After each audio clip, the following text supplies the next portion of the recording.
is the definition of a pyramid scheme.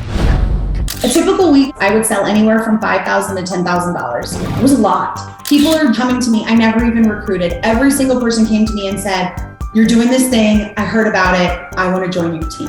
When I was still drunk on the Kool-Aid, I 100% believed the full-time pay for part-time work.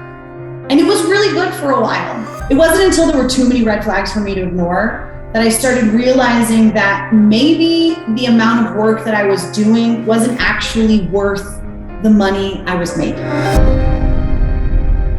We are back with Roberta and LaShae, who both worked for the MLM LuLaRoe.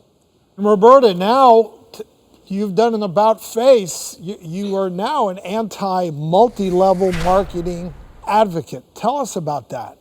Yeah, so the day I left LuLaRoe, I started speaking out against them. And within a few months, talking to other survivors, I very quickly realized that it wasn't just LuLaRoe, it was all MLMs in general. And I started educating myself. So for the past 4 years, I've been speaking out against multi-level marketing on social media.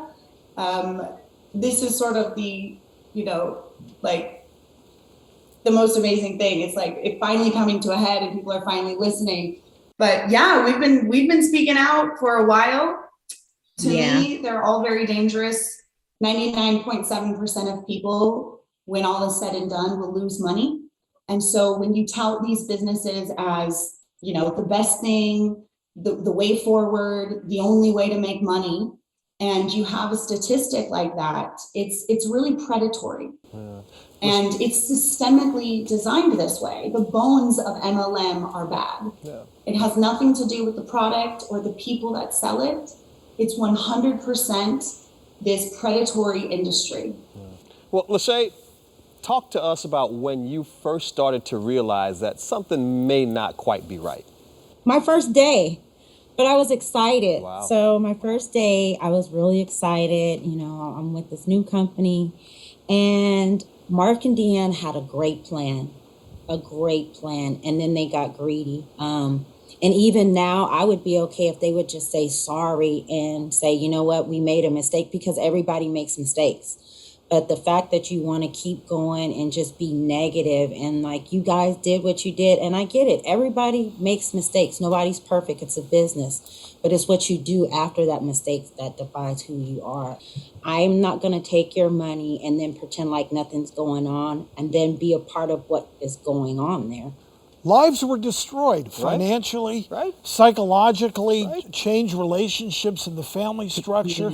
People ruin their credit. Lost property. They sheltered you from a lot of that, LaShae.